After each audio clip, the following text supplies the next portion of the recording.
All right, good evening, everybody, and welcome to Plan Your Greatness. I am your gracious host, Carlton Hamilton. Let's get a little energy up in here. All right, I'm happy. I'm in the office late. I had some stuff I needed to take care of, so I had to come in here and meet with one of my business partners and get some stuff done. All right, so. Let's get right at it. I'm excited because I'm really excited about some things and with this topic that we're going to finish off on. First thing is we're going to do the weigh-in. Now in the office, you can't see it, but over to my right, there is an area where we have classroom stuff, and we have a whiteboard, and on that whiteboard, I started up in the corner and I put my initial weight. When I decided to start, really getting back at, losing weight and getting myself back in better shape. And it started out at like 268 and then it creeped down to 262. But then all of a sudden I started working out with my daughter, and I started working out with her to really get her in shape. But what I noticed that I was starting to lose weight, get in shape, running around, chasing around the basketball court, going through all the drills and everything. My weigh-in today, drum roll please, my weigh-in today is 246. I have lost a collective 22 pounds since I started working out with my daughter. Now, some of you, if you can go back and look at some of the old videos, like the very first videos, and I'm still uploading some of them, you can see, you can see, because one of my clients came in today and she said, "You look a little different. You've lost a little weight." And I said, "Yeah, I've lost about, since I saw you, I probably lost 20 something pounds." So now I'm just, the momentum is going, and I'm hyped. I'm hyped. And so I'm very excited about that. What I'm losing. So I know I got a belt on. Last tax season and this tax season, I have a pair of pants on right now that I could not wear. I could barely get those pants on because there was like 2 or 3 pants that I could wear. I said I wasn't going to buy any more pants, any more clothing, until I get myself down to the weight I need to be at so I can wear the clothes in my closet. I have a full-on wardrobe of clothing in the closet just waiting for me to get my fat behind back in shape. All right. So I'm excited about that. I've made some progress. I probably really need about another 20, maybe 25 pounds to get back in those clothes, because I was lean. I was somewhere in the ballpark of 200 to about 215 when I bought those clothes. So here I am. I'm at 248. Who is that? Oh, somebody just sent me a little message. So yeah, I'm at 246 right now. So let's just say I'm at 245. So I know I need another 20 pounds to get down to 225 before I can even start thinking about getting back in those clothes. So that's going to take another maybe 2 or 3 months. So we're at the middle of July. So the middle of August, middle of September, middle of October, November. So by my birthday, getting back in those clothes, it's a realistic goal now. So we got July, August, September, October. We got 3 months and some change, like 3.5 months. So 100 days. So for the next 100 days, let's grind and get, another 25 pounds off of me, get down to, man, I might come on this and, I might have no shirt on. So you better look out. Okay. Show my little ripped chest. All right. So the topic for today is, imagination. And the whole title is, are you operating from your imagination or your memory? Now, this is part 3. This is actually part 3 of that series, because I wanted to do the 3 questions, because the book has a foundation of the 3 questions. And you must ask those 3 questions if you want to plan your greatness, and you want to be anything that you want to be. You must ask yourself, what is it that you want? Why do you want it?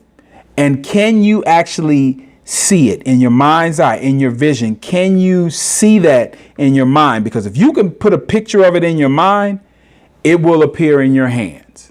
And I'm a great example of that. This is why I'm doing this, because I know this isn't some magical stuff. It's just my life and how I've utilized these things.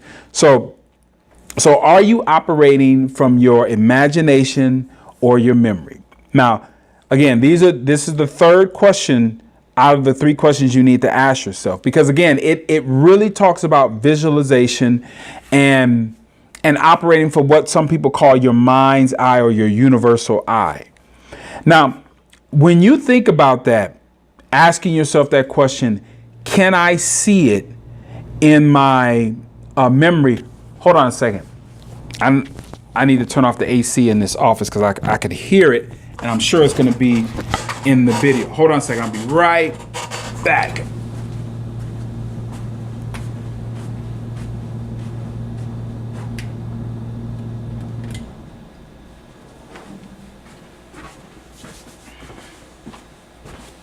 Yeah, I may not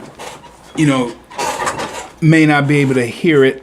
I can hear it, so I'm assuming that this microphone right here picks up, very sensitive, that it'll pick up on that air conditioned sound. All right. So again, when you are talking about visualizing something that's not there, you are absolutely 100% working out of your imagination. But most of us start out working in our memory. Now let's think about what our memory is. Our memory has limitations. Our memory is everything from our past that we have seen, done, and already know, all the way up until this moment. Okay? So if you are going to do something that you have never done before, you cannot go into your memory and expect your memory to conjure up something, because again, it's just going to say, hey, I'd love to help you as far as where you're trying to go, but all I can help you with is everything that you have seen, done, and already know. Hey, go down the hallway to imagination. They're unlimited in how they're going to see the world. They can help you with something that we haven't seen before. Does that make sense? Simple way to put it. All right. So again, your memory is limited. OK, but your imagination is unlimited. It can tap into anything that you have the desire to do. You can create it. Now, isn't that the beautiful thing about that as far as your imagination? When you ask yourself that question and you start formulating in your mind what it is that you want to do, you can think of anything. OK, you can actually go into your memory and say, all right, what are the things that I've done before? And then you look at that and you say, OK, now what are the things that I want to do? And you can maybe pull pieces from that. But to fully put a picture in your mind of something that you haven't done, you have to tap into like a larger mind than what you're working with. All right. So, and what happens as we're going along with that, this is what people do. They'll tell themselves, and you all have heard this before, I will see it. No, I will believe it when I see it. Now, if you're following along on this, that actually works counterintuitive to what your mind is trying to do. Because again, you go into your memory, yeah, you'll believe it because you did it already. But when you go into your memory, and my son, we were talking about this, he brought this up the other day. He said that when you go into something new, your brain has to now formulate an image. It's uncomfortable because it's in an area that it's unfamiliar with. It has to make something, then that goes into your memory. I was blown away when my son said that to me. He just threw it off the top of his head, but he's absolutely correct. That when you go into your memory, you are formulating something from nothing almost, or something that's an idea that may have been out there, but now you're bringing it into something that you've not had. All right. So again, your memory is a storage. It's all your past. Your imagination, as I said before, people will say, I will see it. Or again, I'm going to get it backwards. I will believe it when I see it. But your mind, the way it operates, tells you you will see it when you believe it. OK, so all right. Because if you consistently are working out of your memory, what you're really doing is trying to repeat an action that you've already done and trying to get some different results. And we've heard what that means. You're trying to do the same thing and trying to get some different results. We've heard that term as far as people refer to that as being insane. But I won't say it in this regard. I'll change it a little bit. And I'll say that instead of looking at your memory for something, go into your imagination, because your imagination is unlimited and it becomes the problem solver. Because a lot of people try to look at their past and think that their past is going to give them some indication of where they can go in the future. But again, if you want to solve problems, you go right to your imagination. That is the area of problem solving. Because if there's an obstacle in your way, that obstacle is right in front of you. And as Ryan Holiday said, which he took from Marcus Aurelius, is that the obstacle is the way. When that problem presents itself, looking right at it, the solution is probably right in the obstacle. I thought that was brilliant. Very good book. Ryan Holiday, shout out to Ryan. I don't know him, but that's a really good book. The Obstacle is the Way. Another piece of recommended reading. All right. Again, in your memory, that is your past, and that's pre-programming. And I have mentioned this in other videos, and people will, they'll make comments about this, is that your past it's very much pre-programming. So whoever you were hanging around, whatever you were doing, that has encompassed all your life up until this point and pre-programmed you into how you're going to see things up until this point. Again, that is your memory. So if you're going to rewire yourself, what am I looking at? Okay. If you're going to rewire, if you're going to change the narration of the story, or basically just rewrite the script, you can't do that in your memory. You have to go into your imagination and believe, okay, I see where I'm at right now. Where do I want to go? What record is playing in my head? What book is going? What script is out there already for me? So I'm going to have to change some things. Okay. You're going to have to change the narration, change the script.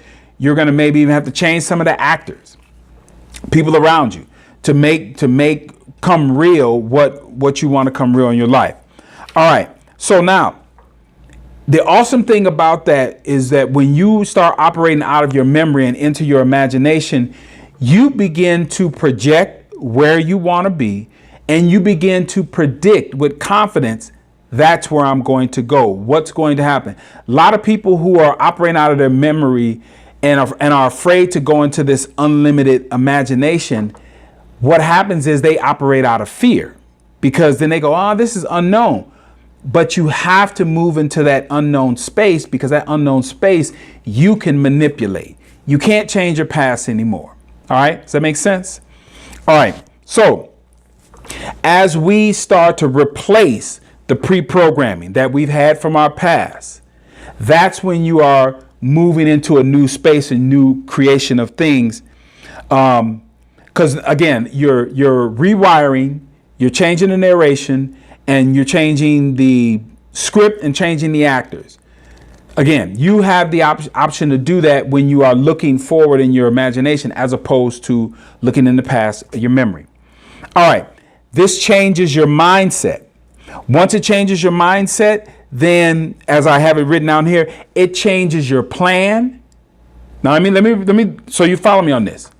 When you change your mindset, you then change the plan. And when you change the plan, your actions are going to change. Your daily behaviors are going to change. Now you begin to purge negative stuff out of that, because now you're looking at the possibilities that you have. Now, as you are doing that, you are rewiring the self-talk, because for my life, my entire life, I had this very negative self-talk that had to do with how I felt my father felt about me. And what's powerful about that is it hung right on the side of my athletic skill. Here I am as this elite athlete, but right alongside of that was this voice that was saying, you're just noise. You're just a waste of time. Get out of here. Shut up. Those were all the things that I kept hearing from my father. And I was so trying to fight through that, that constantly just saying, am I good enough? Am I good enough? And I've told people, they said, how was it that you were able to rise above where you came from? Is because I was a bit obsessed with being the best. Because I mentioned this in another video. I thought that if I was the best, then that would pull my father out to come watch my games. And I realized that it didn't matter. Just the way that he wasn't coming there or anything. But it drove me to be the best, because I said, he's not going to come see a scrub. He's not going to come see an average person. But he will come to see the best player on the team. And that's what drove me to be the best at that particular time. All right. So again, when you change your mindset, when you replace that pre-programming with a whole set of words, vocabularies, narration, scripts, wiring, you replace all that stuff, you're going to give yourself a new plan.